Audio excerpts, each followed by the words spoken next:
There we go. We're live. Hello, Agnes. Hello, Mary. Welcome. We're here with Juliana. We are listening to the music. And we're here to talk about listening courageously. Always like to pick a good song to enter in on. Feel free, please, if you're here and with us, hop into the chat. Let us know where you are joining us from. I see Agnes here. Thanks for your patience. I see Mary. Good to see you again, Mary. We're here with Juliana. Juliana, you're in New York City today. Is that right? I am. I'm in New York City for the next few months. I've been here since January. Wonderful. Good to be here with you, Chad. Thank you for the invitation. My pleasure. Totally my pleasure. Alejandra's here. Scott's here. Awesome to see some of the regulars here. I love it. I'm Shed. I'm in Toronto, and I'm delighted to have Juliana with us here today. Juliana reached out to me just randomly. She wrote into the Simon Sinek site. She reached out to me as well. She shared her work. She's a documentarian. She's a filmmaker. She's done some amazing work. And she really is, from her own personal life experience, the experience of her family, and just seeing how people can disconnect on our differences rather than come together and find commonality and connection. She just does amazing work on bridging our differences through listening and listening courageously. And so today, with all of you and your participation, we're going to chat about what it means to listen, what it means to listen courageously, and how that can bring us together as people rather than divide us and disconnect us. For me personally, I'm someone who prides myself on being a good listener. I don't get it right all the time. I think that's sort of the point, is there's always more that we can do to improve and be better. And Juliana is going to speak to us a lot about what it looks like when listening is the very hardest thing to do, because you're with people who may ideologically view the world very different than you. And so we're going to dive into all that. Juliana, I'd love to just pass it over to you for opening words. I know we might do a land acknowledgement here and just dive into the work. And so good to have so many of you here, and look forward to your active participation and questions and comments as we go here. So Juliana, over to you. Thank you, Shad. Welcome, everyone. I see some names that I recognize. Love having you here. Thank you for joining us. So Shad and I were speaking briefly before starting, and knowing that he's in Canada, we want to take something from the Canadians that you all do so well, which is recognizing the lands that we're in.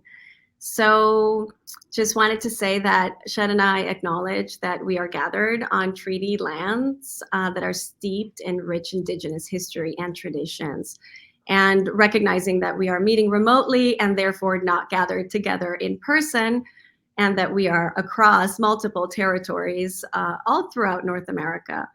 I invite us all to consider the Indigenous territory and space that we take up. So like Shed mentioned, I'm coming to you from New York today. And I have been living in up north a bit, uptown in the Bronx. And just want to point out that the Siwanoi were the original inhabitants of that land that I've been living in. Today, I'm coming to you from Columbia University, where I am as part of the Obama Scholars Program. And I've been for the last 6 months and have some months going forward. So with that, let us kind of open our hearts and be in this space together, although we do have these screens in front of us, to talk about listening, which is so needed at so many levels in our society today. Wonderful, wonderful. Thank you for that, Juliana. And I'm in Toronto. Great to see Jeff here in Toronto as well with us. Alex Harris here. So many wonderful people here. I love this. Tina, and from all over, from South Africa, from Rochester, from Liverpool. Wow. This is fantastic. So Juliana, I mean, let's dive in and talk about your work, talk about what's driven you to do this work. I know it comes from, who you are as a daughter, and your TED Talk came out, which I had a chance to watch, which is fantastic. But yeah, can you tell us a little bit more about your work, about your film, your documentary, the work you're doing with it, and just sort of give us the lay of the land. We'll dive in, have a conversation, and then, as I often do, I might be a guinea pig for all of you today, and Juliana might ask me some questions on what gets in the way for me when I could or should be listening better. So yeah, over to you to sort of give a rundown of your work. I'd love to hear. Thanks, Chad. So, what started everything for me, I thought, was the 2016 election. I thought. And I say I thought because obviously, when we begin to do the work, we begin to go deeper and we begin to find and discover that that wasn't really it. There was something much bigger and greater. So 2016, after the US election, is what prompted me to do Listen, which is a film that brings together people on opposite ends of the spectrum and has them connect at a human level, despite their differences, across really complex topics like abortion, guns, and immigration. And through that, I understood the power of listening. I understood that the people who were able to connect despite their differences, despite their deep disagreements, were those who said, you know what, I get you. I don't agree with you. I don't agree with your position on this issue. But I understand that you are a person with a lived experience that is just so different from mine. And thank you for sharing that with me because I can see you as a human and not as an issue. So when I understood that, I was invited to do something more, which was this movement for empathic listening that became Listen Courageously. And while doing the work with Listen Courageously and bringing people together to understand what listening is all about, as well as to understand the different ways in which we can engage in difficult conversations with people, I began to see a whole different layer of why is it that I, as a Colombian American woman, having come to this country at age 15, was so interested in bridging divides and differences. And at the heart of it was my dad. And when we moved to this country, and how I, as a 15-year-old girl, saw him in his broken English and in his attempt to communicate in an entirely new language at 40 something, close to 50 something, actually. And he was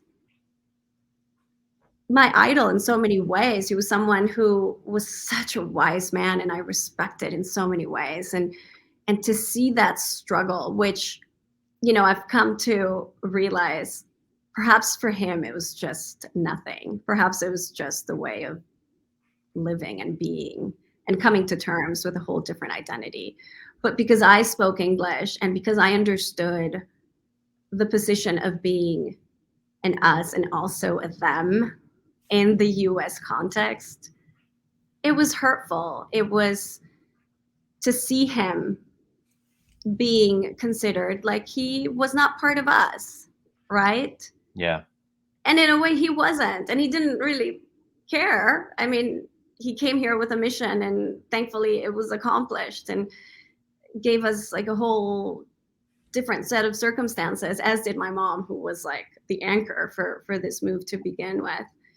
But so it's led to questions as to, was it about him or was it about me? Was it about the 15-year-old that was trying to come to terms with all of this? Who was trying to understand her identity in a new culture while she was still part of another culture, as well as understand how people are treated as an other in a new environment, which is absolutely natural, right? Like you're part of the tribe or you're not part of the tribe. But how that's led to deeper work in the identity space, in wanting people to come together in our workshops to share their stories and share what's impacted them because of who they are, because of their gender, because of their socioeconomic status, because of their sexual orientation, with the big focus on because of their skin color, ethnicity, cultural background. So along the way, perhaps I've discovered that although I never had the conversation with my dad, because he did pass away years after we moved here. Mm-hmm. I think I'm discovering the stories of people and giving people a voice through the workshops. And in a Yeah. way, it's like I'm speaking to my dad all over again every Mm. single time. Yeah. What are you saying to him? I'm saying to him that we all deserve a place, that we all need to be listened to, that there is so much more to all of us, apart from the labels that everyone imposes on everybody else, on Mm-hmm. everything, right? So, from your ideologies, from your looks, from your dress, from your accent, there's just this need in our society to catalog, to label. And that ends up Yeah. stereotyping, that ends up belittling without us realizing it. Mm. Yeah. Yeah. I mean, part of as I reflect on this sort of topic and where we are in the world and how, I mean, I look back to our very biology and our sort of origins. When you go back to the origins of our species, we are a community-based, tribal-based species. We lived in tribes of 100, 150 people. When we grew beyond that, we would split into two tribes. This is research that Robin Dunbar pulled out with Dunbar's number, that we can maintain about 150 stable social relationships. That, like, we're biologically wired that when we see an other, Mm. someone that isn't like us, the sort of often natural instinctual reaction is cortisol, is stress, is watch out, may not be friendly or like us. But Mm-hmm. yet, it's that mentality that I think, layered on with the echo chambers that is social media, it creates more division and is doing more disservice to us as society. Mm-hmm. And so I'm curious, how do we tackle that? And what are the things that you're learning as you're bringing people together who, the one thing they have in common for sure is they're human, but Mm-hmm. they may have very, a lot of things not in common. And what are you learning that can bridge people that do have differences? And please come in and add comments and questions for Juliana as we go here, for all those who are listening in. Thank you, Shad. Yeah, I just wanted to point out that hatred really is fueled by fear, right? By lack of understanding. Mm, And when we are fearful of something, it is simply because we do not know it. It is simply because we need to spend more time yeah, with. not that it is bad or wrong. It's that it's foreign.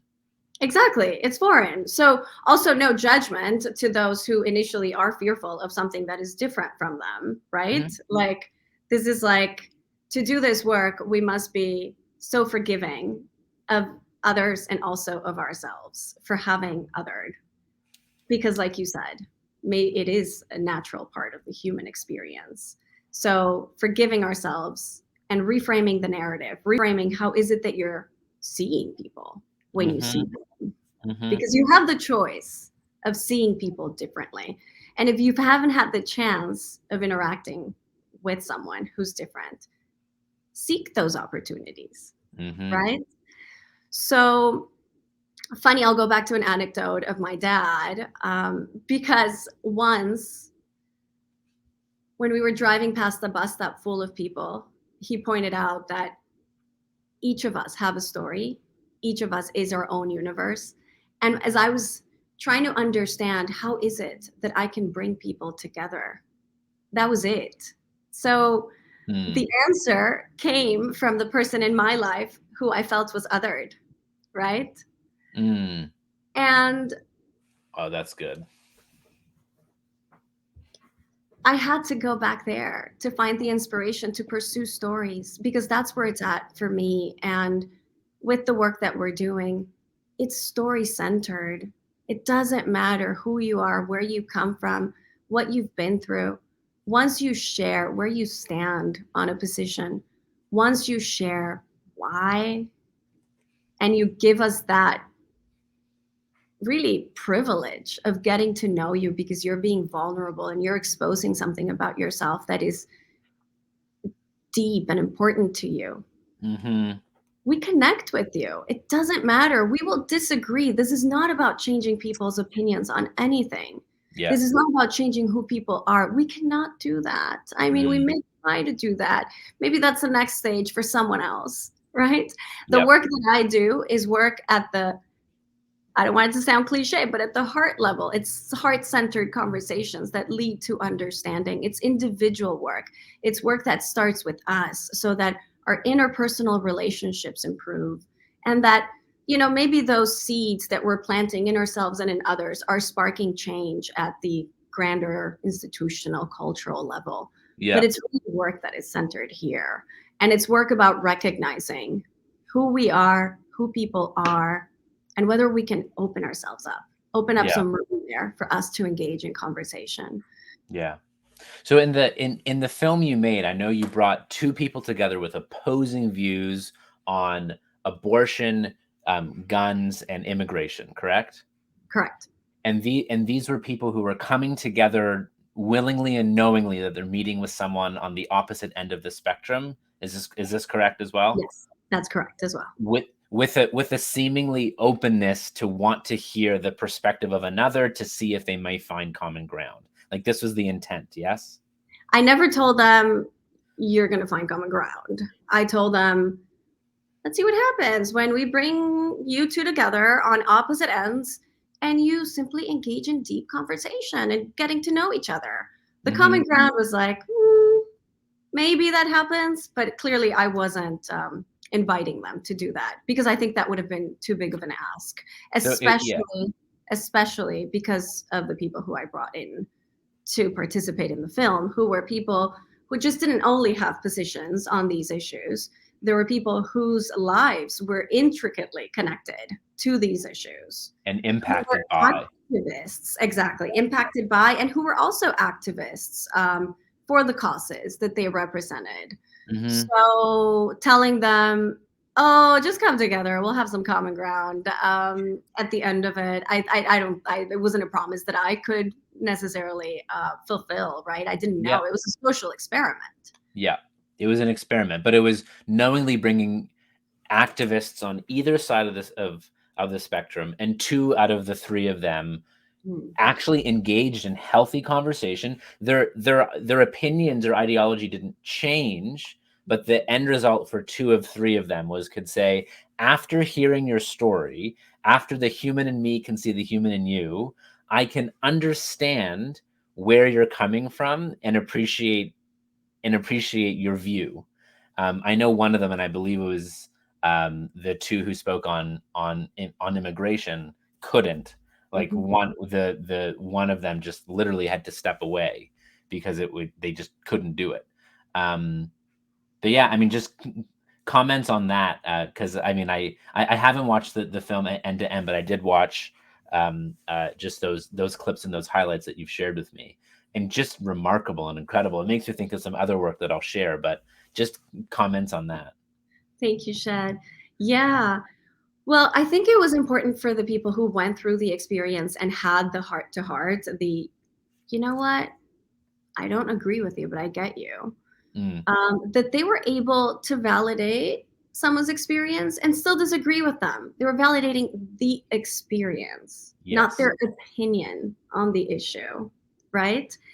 People don't know how to acknowledge each other and still live with our differences. Yeah. We're at the point where if you stand on the other side, if you are this, if you are that, if you come from a background that I don't understand, you just hang over there and I'll hang over here and we can be happy like that, right? It's like we rather not be exposed. And clearly, you named it also, social media algorithms Yeah. have only made us see what we want to see.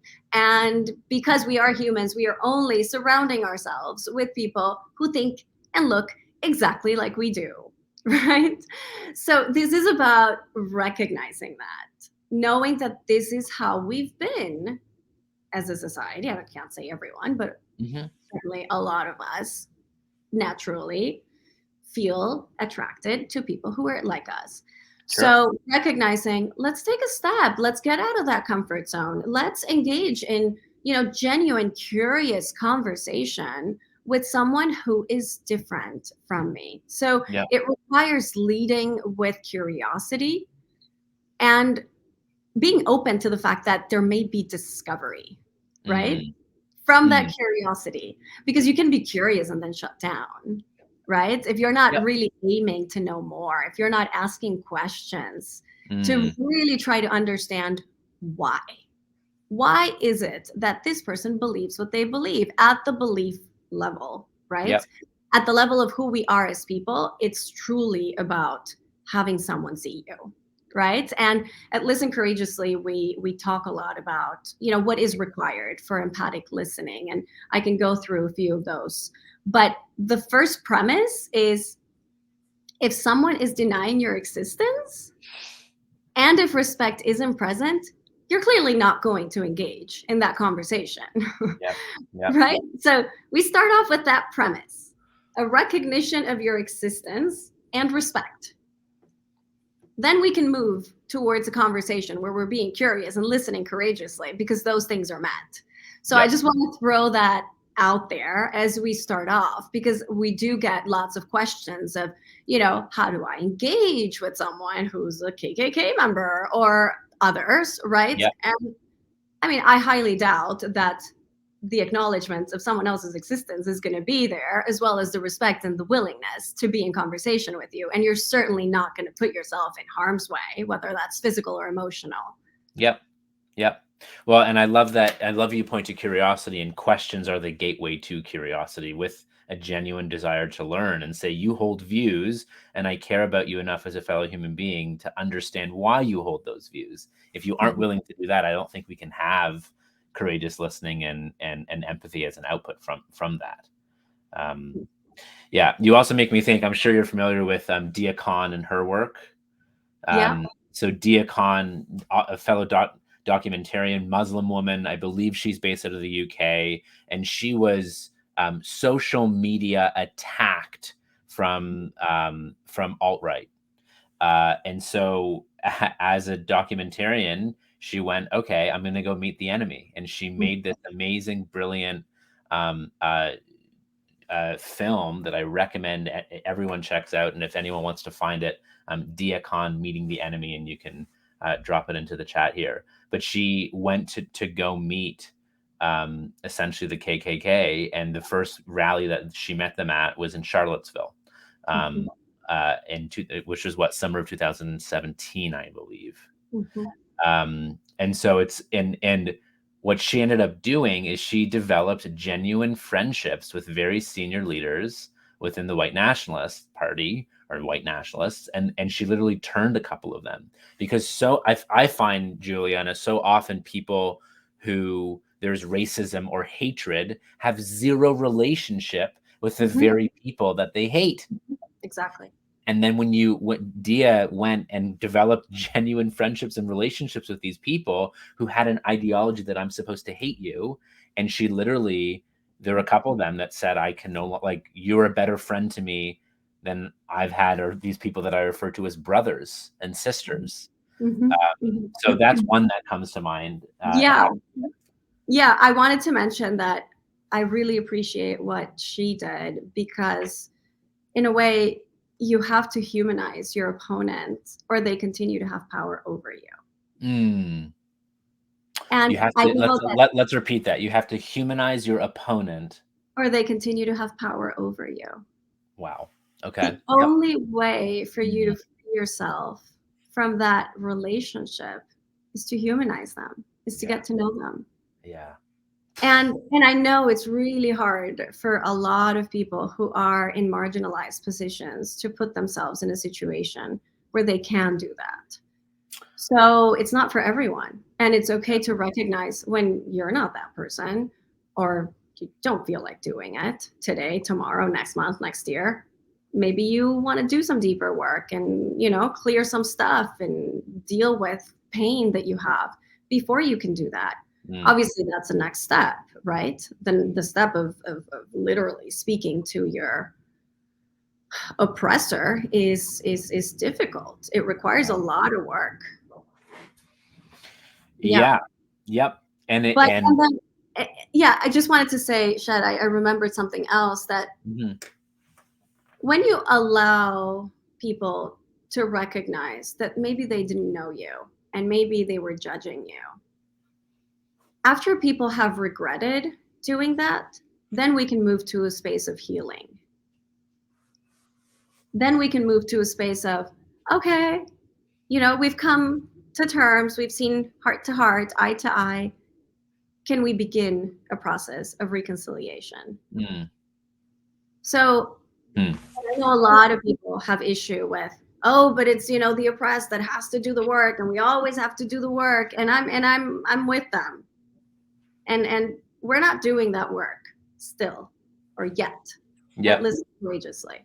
We're doing Hmm. the work of bringing people together to share stories, kind of unifying our voices around what's impacted us, and moments where we've been treated as more than or less than others because of who we are. Hmm. And from that place of shared experience, we connect with what other people have experienced. Because a lot of us have been othered, right? You don't need to be a person of color to be othered. Hmm. You're othered because of your gender, because of your social, economic status, sexual orientation. Yes, race, skin color, cultural background, like those are Religion. huge. Yeah. Religion, clearly. And we acknowledge that the burden, and this is why our work is centered there, that the burden that people of color walk with every day of their lives, being judged, assumed to be labeled, is real. It's absolutely real. But we start from a place of, can you, as a woman, as a white woman, can you connect? Could you connect? Could you understand this feeling? Because maybe, you were put down because you were a woman, Mm. right? So when we feel it, although Mm. we can't understand it, right? But Yep. we feel it, then we go, okay, I can truly be your ally. I want No. justice and fairness for all of us. Beautiful. Beautiful. And you're pointing as well, Juliana, and then so some amazing comments and questions that we're going to come to here. I feel like we could have this conversation for 3 hours and just get started. Um, um, you're pointing wonderfully to the difference between emotional empathy and cognitive empathy. Mhm. So emotional empathy is literally, I feel what you feel, but sometimes that's not Exactly. a possibility. I don't know what it's like to be a middle-aged black male who lives in Georgia. Like I Mhm. don't know, but I can have cognitive empathy. Mhm. I can appreciate and attempt to understand one's perspective, which then still allows me to act with compassion. Mhm. Though we may not be able to share emotional experiences, I can recognize emotion and work to have cognitive empathy, to see your perspective and to attempt to live in your perspective, or to find the part within me that can live in that perspective. Exactly. I love that you're naming that, because some of the work that I do within our workshops has been inspired by a researcher called Graham Bodie, out of the University of Mississippi. And Hmm. Graham has researched and has coined something similar as far as shoe wearing. So he has addressed the difficulty that you named in stepping ourselves in someone else's shoes, which is societally something that we are told to do all the time as being Yep. empathetic. But then we question, is that really possible? Is that really viable? Can a white person ever stand in the shoes of a black person? Can a woman ever stand in the shoes of a man, etc., right? And then we go into, can you be in your shoes and still try to connect with what someone else has experienced, understanding that you are you, that you will never be them, Hmm. right? And then we've actually taken it a step further. And I love what Graham did in the analogy of taking your shoes off. So we invite people in our workshops to mentally or physically, depending on where we're at, take their shoes off and enter conversations without shoes, as analogous to putting your baggage aside, understanding that you are you with your set of issues that frame you, with your cultural experiences and everything else that comes with that, But for a moment, you are to enter a conversation with someone and be stripped Mm, out of all of that. Be a blank slate.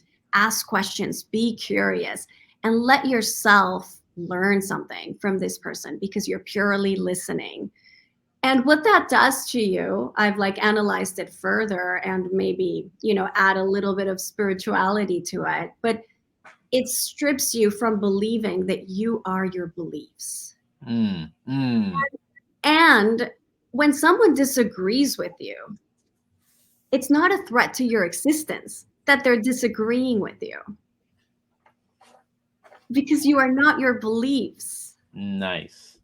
You see? So it's Yeah. much easier to have these conversations when you're able to say, okay, for a moment, you come here, I'm entering this space as a being, not even as a human, as a being, because I want to connect with this other being Mm, at the level of who we truly are. nice. Nice. I've heard James Carse, who's the theologian who wrote Finite and Infinite Games. He was a theologian at NYU before he just passed away last fall, I believe. And he wrote the book, the Religious Case Against Belief, because he defined Mm. belief as the place where your thinking stops, which is Oh. really interesting. If like I have friends who I'm thinking of one friend in particular who was raised as a religious Jew, and I would ask them questions about some of their practices, and a lot of their answers were like I asked them, why do you do that? And they sort of just said because. And I'm like, "What's the meaning behind it?" "I don't Yeah. know, I just do it, that's what I do." And it's just so interesting that I think it requires us, like, the ability to question one's own beliefs, to, like, to have critical thinking with your thoughts and beliefs, takes courage and maturity, Yeah. and to ensure, like, "Do I practice this because I believe it?" Um, Mhm. what so anyway, just an interesting I love it. Or interesting. because it's been passed down to me. Right. Yes. And it can feel very scary to do that. Oh, totally. You question your own identity often. Mhm, mhm. Yeah, yeah. Requires courageous listening to Yes. yourself to be able to Yes. take that step to do that. Yeah, yeah, beautiful. A great question here that came in from Tina, who's in Houston. Hi, Tina. Can I recognize it and still prefer to align myself with like-minded individuals? There are some views I just do not respect, and while I can Mm, respect the human behind the views, I just don't necessarily want to build relationship with them. Does that make sense? Like, I see you, but I just don't like you. I think that's a great question. And again, it makes me think in this, Juliana, around it takes two to tango. mhm. You know, uh, sure, it's one thing to show up and with empathy and courageous listening, but it requires others to lean in as well. So I'd love to hear your Mhm. sort of thoughts and comments on what Tina put forward there. Yeah, absolutely. Tina, obviously, if you're not in a position where you can engage because it's harmful or too hurtful to you, do not. And it's great that you are recognizing the human behind the belief. I do think that if you practice maybe at a small scale with someone in your life who you want to stay in relationship with, Mm, because that's typically the best place to start. It's not the easiest, but it's the best place to start because you want to stay in relationship with them. Sometimes you don't have the option. You have to engage with this person. And it's really helpful to begin to open up and share. Here's why I believe this so deeply. Here's how I was impacted. Can you tell me why you believe this so fervently? Can I understand what happened?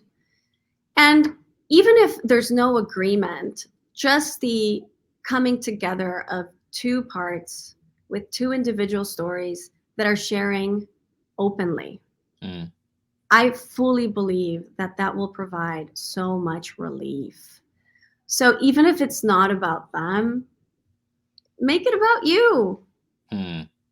because we're hurting. We're in so much pain from this division, from this hatred, from this othering. It's a heavy burden to carry. Yeah. Yeah. So, in the TED Talk, one of my final lines is, if the humanity in me fails to recognize the humanity in you, then I fail to recognize the humanity in myself. Hmm. So I really kind of invite you to understand how your humanity may be taking a step back because of maybe this, I don't want to say unwillingness, but maybe because of steps that still need to be taken to first be in a position where you can do it. But recognizing the humanity in others, it is a way to recognize the humanity in yourself as well. Yeah. Yeah. And I mean, I remind myself, as you sort of shared previously, that there's always a human being on the other end, and to have empathy with, like, the bully is hurting. Mhm. The arrogance is a form of insecurity expressed. And though it's so hard and requires a high road and maturity, but just to know that behavior is a result of likely insecurity or them not being okay. And Mhm. though I don't think the message here is to put oneself in harm's way, that if it is not safe to attempt to form relationship with another, to attempt to connect, help you and help them, like, stay safe. Yeah. But I also think, I've heard so many friends say, I'm just gonna put my views at the side when I go home to my family for Thanksgiving. Mm. I'm just gonna we don't talk about politics. We don't. And it's just like, well, what if? And like, and is there a way that if, let's say I'm thinking of a friend who has very different political views than her father, what might it be like to say, Dad, I value our relationship and I want us to be in good relationship. I know our views differ, but would you be willing to tell me, like, where do your views come from? Like, what led you to believe what you believe, such that I can relate to or just understand, Mhm. um, and to see if that can open up more respectful dialogue, or you know there's differences there that can't be reconciled, but at least you tried. Yeah, exactly. Well, what I saw with the film participants that I also name in the TED Talk is that once we're able to connect at a human level, then we realize that, like, our shared values, shared pains, and shared experiences are so powerful. And oftentimes we are hurting. Maybe something happened to your friend's dad that he is hurting from something, but he has maybe not given himself the opportunity to share it openly or to even go there. So people just block themselves off and, you know, I mean, live with pain their whole lives. So understanding that, yes, yes, clearly, hurt people, right? Mm, Is a yeah. common phrase. Mm, Um, and if you take it in extreme cases, it's funny. We're doing a session here with the Obama scholars at Columbia with around theater of the oppressed, and one of fear of the oppressed. theater of the Theater. oppressed. Yeah, Theater. Okay. yeah. So and one of our instructors was sharing how in extreme cases like the Rwandan genocide and cases where like people really have to deal with like perpetrators of deep violence, like what causes and creates the most healing for people is not abstaining from engaging with the Mm, oppressor. It's mm, engaging the oppressor. Engaging with the oppressor gives people a sense of purpose, and it gives continuity for generations to come of how these relationships should be moving forward. yeah. So Which, it's so painful. I mean, and especially at that level. Um, mm, but if you think of contexts where people have taken the high road despite tremendous suffering, and when we think, what is it that I can do in a small way in my life to suffer less, to be less burdened by our divisions, little by little, it's not easy. It's not easy, especially because we are casting judgment. And I do it too. I'm not saying I'm like a saint. I do it too. We're casting judgment on people who are different. We're thinking they're too different from us and not worthy of our engagement. But does it hurt us? It hurts us. Yeah. Yeah. And I think here, the goal isn't to have zero bias. That's impossible. The goal is to notice when bias shows up and then to question, does our bias represent our values of who we want to be? Yeah. Beautiful. A few things here. Sarah, thank you so much for sharing some awesome resources in here. Thank you so much. There is a question. Josh, yes, this recording will be available right at the same link. A couple more comments and questions here, Juliana, and then we have time. We can still try on one or two things from some of the experiences that you facilitate in your workshops on me, if you're still willing. One is a comment earlier from Tom. It's more of a comment, but I think it's worth noting, and how we might able to actually have the algorithms work for us. But Tom shares, I feel we are encouraged to have this segregation, us and them, in different ways, racial, political, through so many different forms of media. Social media is often set up to reinforce, echo chambers, our own opinion, which furthers this us and them mindset. And maybe we're all forced into a threat response without realizing it. Comments there. I have a couple myself, and something that I purposely do. But anything else for you there, Juliana? I think it's easier for people in positions of power to dominate us if we're divided. We have seen that. We have seen the havoc that division creates. We have seen in the US the clear threat to our democracy because of our divisions, because of fake news, because of sources of information that are manipulating people into believing that truth is the truth. And it's really scary. So we as individuals should take steps to say, F that. I want to take the reins of my relationships, of my country, of my future. And it starts with me. What do you think, Chef? So a few things come to mind. I mean, one, fake news is just interesting when you have people who literally cannot see eye to eye because they have different experiences of quote unquote the truth. And there's often no such thing as the truth, just our perception that is the truth. One of the things that I do is I actively seek out and Google and mess with the algorithm on purpose. And I go and I look for and at things that are counter to what I claim my beliefs to be, just so that I mess with the algorithm and I don't just keep getting fed stuff that I already believe. I actively try to do that. Is just one thing that I try to do. Another thing that comes to mind is I distinctly remember when I was in university, I walked through sort of the main campus hall area, and there it was at a time with distinct heated tension between Israelis and Palestinians. And there was one pro-Zionist, pro-Israeli, and one pro-Palestinian, both very articulate, very well educated. And I just witnessed like a tennis match or a ping pong match, just them dialoguing back and forth with respect. One was female, the other was male. And I saw them. It was kind of mind-blowing because I couldn't pretend to understand so many of the things that they were saying, but I could understand them going back and forth and back and forth and back and forth. Then they got to one place about the interpretation of the Bible, of how one interpreted what was intended one way and the other interpreted what was intended the other way. And they literally met the very point where their beliefs clashed. And it was kind of like, well, like we've reached the point where we no longer can fundamentally agree with one another, but thanks for getting here. And they like shook hands. And they're like, right. And it was just this like graceful way in which nothing. It was just so interesting to see them get to this point, but there was respect still.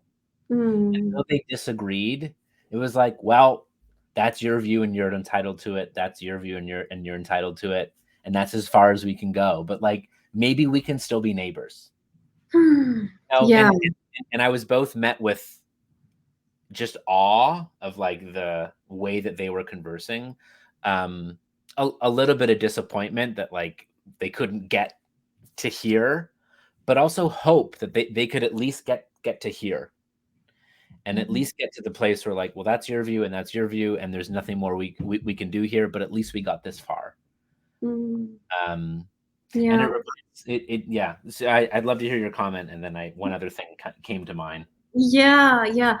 Well, what we're doing actually is inviting people to transcend that point of Mm, you are here, you are here. You both have the absolute truth and won't be able to take a step forward. mhm, When we talk about our stories, when we talk about why, what we lived, what we saw, what we felt, what we heard, how it impacted us, our families, we're in a different territory. mm, We're not in the Bible, in a phrase of the Bible, in absolute truths. You mm, cannot deny someone else's lived experience. beautiful. So you disarm them. Mm, When you share yours, you're welcoming and inviting them to share theirs, and you can see them, nice. truly see them. It's not about the issue anymore. Mm. It's about our personal stories and lived experiences, and that's when we can actually have some empathy and connect. Exactly. And I love then that. we can have a deeper conversation about the issue, what it looks like, how we may be able to reframe it. But that's a next step, Yeah, yeah, right? yeah, So I just wanted to mention a few kind of strategies for courageous listening, yeah. also while we're on this point. And I think it dovetails nicely into this point from Alejandro, which is Oh, one of great. the attributes and skills to have better conversations and more courageous ears. Very good. Awesome. Awesome. Great. Thank you for that, Alejandro. So we say that the first condition for you to be able to listen courageously is for you to truly want to have the conversation and for the right reasons, right? You may want to have the conversation because you want to be curious, because you want to probe someone, right? But not because you have the true desire to learn about the other person. Hmm. And for that, you need to have genuine and almost like pure curiosity. Yeah. Can you tell me more about what's impacted you? And then presence, right? When you're able to be with someone, you be with them. And in order to do this, listening comes into play, right? When we're not listening, we're thinking, how is it that I'm going to respond to what's being shared? We all do that. Someone's talking to you and you're like, da da da da da da da. My answer is going to be, right? We're like robots. We all do that. And then the other thing we do, which really interferes with the listening, is that we are over analyzing what's being Mm, said to us. Oh, she must be telling me this because she wants me to believe that. Or look at her from her privilege. Or, right? Oh, she really is not getting me. Like we're over analyzing, and this jumping into conclusions kills us. Like it kills us from being present. When the listening stops, everything falls from there. mm-hmm. And then we also talk about withholding two things, which are key. Withholding ego, right? When we withhold ego, we let go of the urge to control the outcome. And we also are not attempting to try to change people Mm, because this is what we do when we enter difficult conversations. Every single one of our documentaries, film participants will tell you they accepted the invitation not because they wanted to be changed. They wanted to change the people watching the documentary, that their mm. position was the best position. Oh, it was a debate. It was a competition. Oh, It was an opportunity yeah. to voice that which was so important to them that others needed to hear and adhere or abide by, right? Mm, And now in our workshops, I have Linda and Tawana, the pro-life, pro-choice, join us.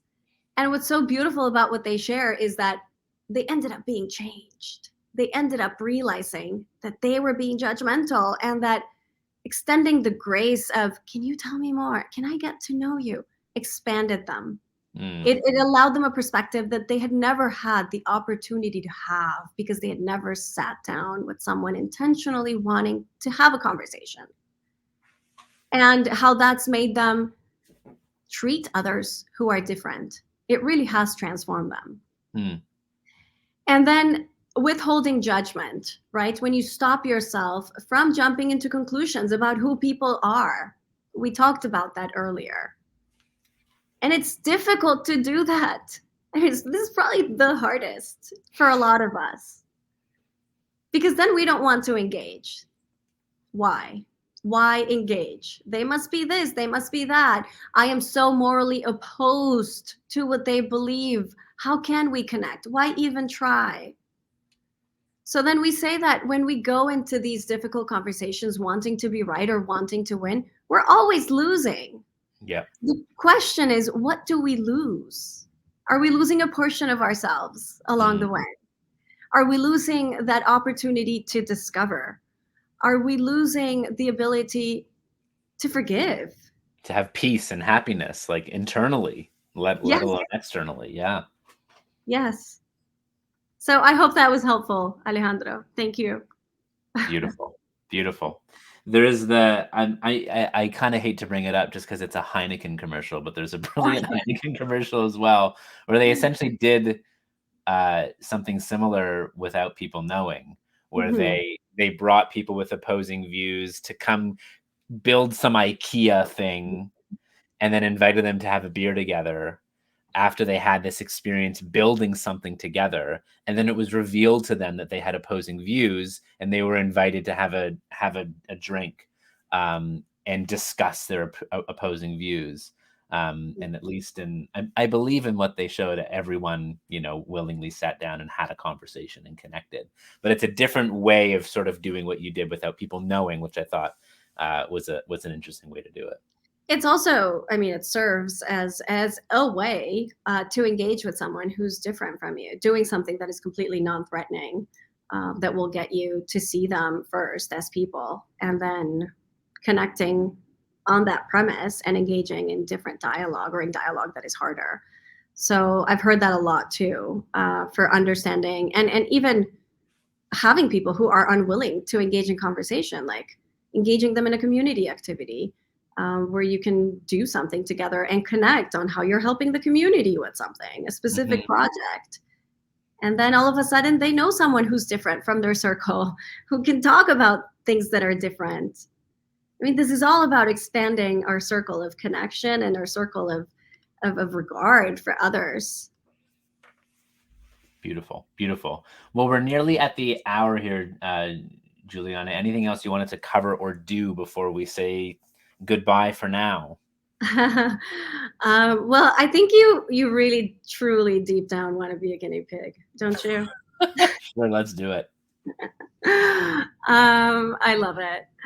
Well, this is important, to acknowledge that we all have listening blocks because we all do, and it's, I think, a first step to understand that we can't be shameful of the listening blocks that we have because we're all human.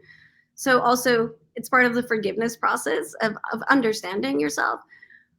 But the first time I was asked to go through a similar exercise where I had a moment to think about myself and what gets in my way of listening, it was just purely wonderful to have those 3 5 minutes to say, okay, hold on, like what is it that is getting in my way of listening?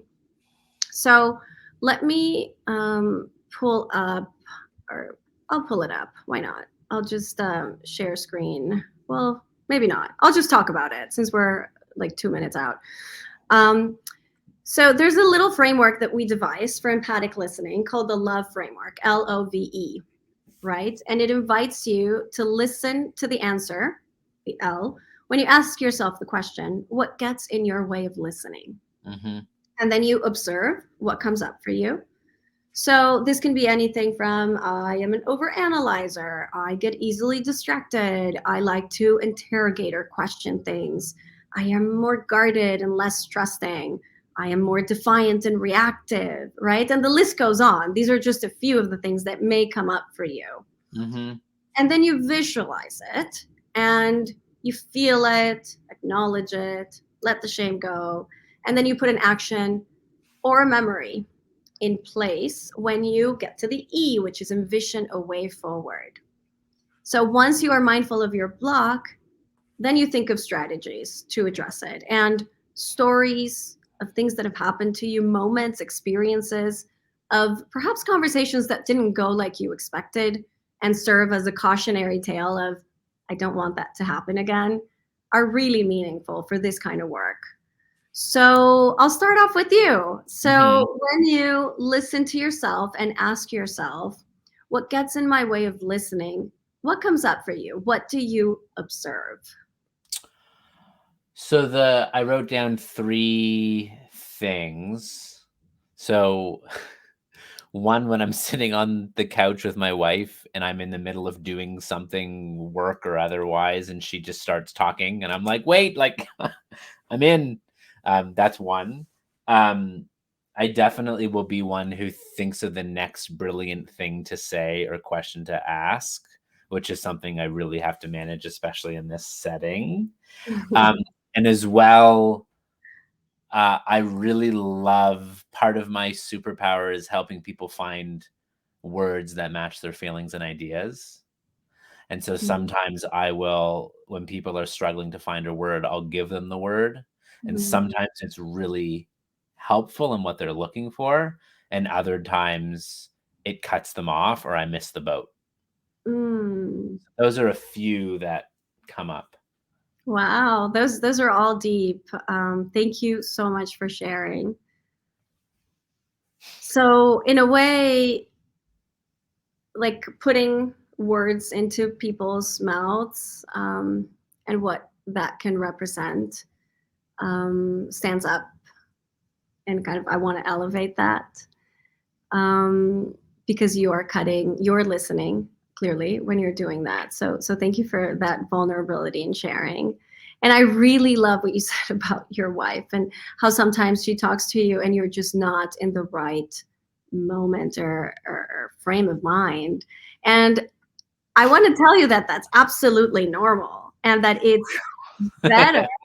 It's better to tell your wife, let's create a space, a container where we can listen to each other Mm, because right now is not the time. You mm, cannot be a good listener every second, every minute, every hour of your life. You just cannot. You need to be intentional about these conversations. yeah. And you need to be intentional about how you are listening and when you can and cannot listen. So actually see that as a sign of respect towards the space that you want to have with her where you Mm, can be fully present. So I think that's a good thing. yeah. And I love how you were not seeing it as a good thing. And she probably didn't see it as a, oh, like when can we? When do we have to make a date to listen to each other? Right. Yeah. But the Yeah. truth is you do need to make dates to Yeah. be able to listen intently. I mean, that's just how it is. Okay. So now that you've visualized your block, whatever it is, whichever one of those that Mhm. you want to bring to the forefront, envision a way forward. What action or memory can you put in place to remind yourself to be a better listener, to be intent and present and open Mm. when you're listening? So think of stories. Think of, was there a situation where you jumped in and gave someone a word and it was like, oh no, like that was not what I was thinking, or you're Mhm. putting words in my mouth, or like, was there ever an experience where someone questioned you when you tried to do that and perhaps got offended or didn't enjoy that so much? Um, this may break the rules. I have a situation that comes to mind where something went particularly well or better. Okay. Can I share on the positive side or that doesn't work? Uh, well, if it worked better, it does break the rules. It means that you broke the listening, but maybe the person was ready for you. I mean, I envision an example where I was going to give an answer. It was in a coaching conversation with a client, and I was going to tell them something, but I stopped myself from doing it, and I asked a question instead, and it ended up being way better. Mm. So that's a positive example of it going better. Got it. Got it. And has there ever been a situation where you have felt that because you were processing what was the next brilliant question, you might have missed something? Because you clearly seem so present, even if you're processing. So maybe you're just capable of doing both really well. Yeah. I mean, there are just times where I'm processing or not paying attention, and then I completely miss what was said. Hmm. And I've taught myself to just say, "I'm so sorry. I wasn't listening. Can you repeat what you just said? Because it was good and I missed it." But I remember times where I'll just press on and pretend like I've listened, and it doesn't serve me well.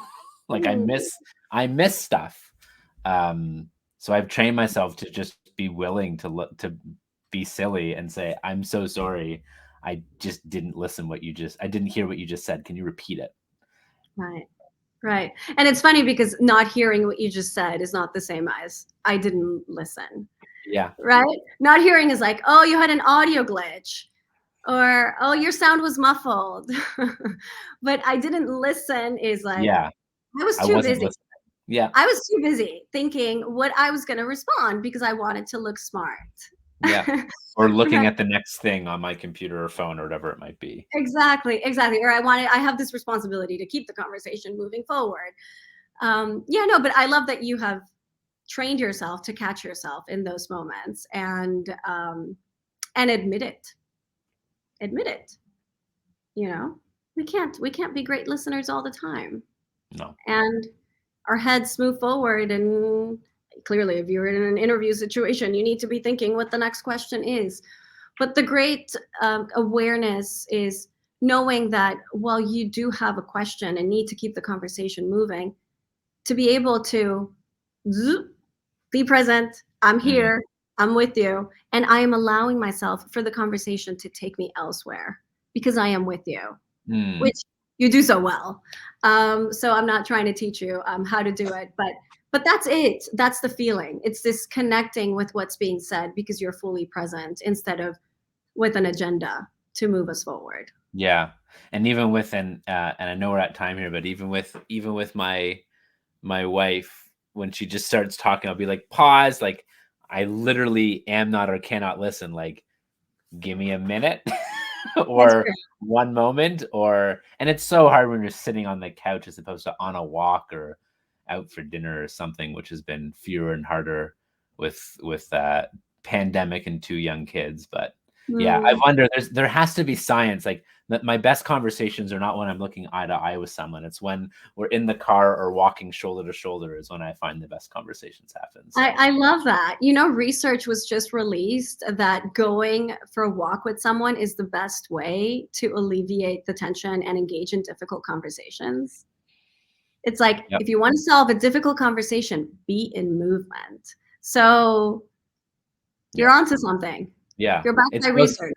It's both in movement, and I think the intensity of looking someone in the eye is different when you're walking shoulder to shoulder. You can be in your own experience while being more present with the person with you. So go for Mhm. walks, people. Go Well, for also walks. the elements, right? Like just connecting with nature, feeling the breeze, hearing the birds, like it centers you. Yeah. Yeah. And yes, Tina, I think I am an auditory learner, auditory and visual, I think. Um, Juliana, this has been a treat. Thank you everyone for joining. Sarah, this recording will be available at this same link. I'll make sure that you're able to find it as soon as we go off here. Juliana, how can people learn more about your work? I've shared the link to your TED Talk, but share more about links to go to or anything just to learn more about the amazing work that you're doing. Thank you, Shad. Thank you for this conversation. Thank you for everyone who engaged with us, who was courageous and willing to engage in listening. And you can find us at listencourageously.com is our website. We're also, apart from, we've been centered on the workshops and doing the one-on-one work with people. so that we are opening people up to these experiences. But now we're moving into movement building. So we're working on really having others learn about the work that we're up to, so that this is not just limited to, people who bring us in to do this work, but to people like you and I, and all of you who are here with us today. So definitely check out the TED Talk if you can. It's called Listening Courageously Can Bridge What Divides Us. It's on TED.com. If you search my name, it'll pop up. If you connect with the message, share it with others. Also in social media, you can find us at listen.courageously. This has been an honor. What a gift. Thank you, Shed. Amazing. Amazing. Thank you for joining us, Juliana. Thank you for who you are and the work that you do. Look forward to our next opportunity to chat. And thank you, everyone, as well, for joining us either live, engaging live, or watching the recording as well. Keep listening, keep extending empathy. It's all that we can do to make a better world. So let's do it. Thanks, all. Have to do the outro. Take care, all.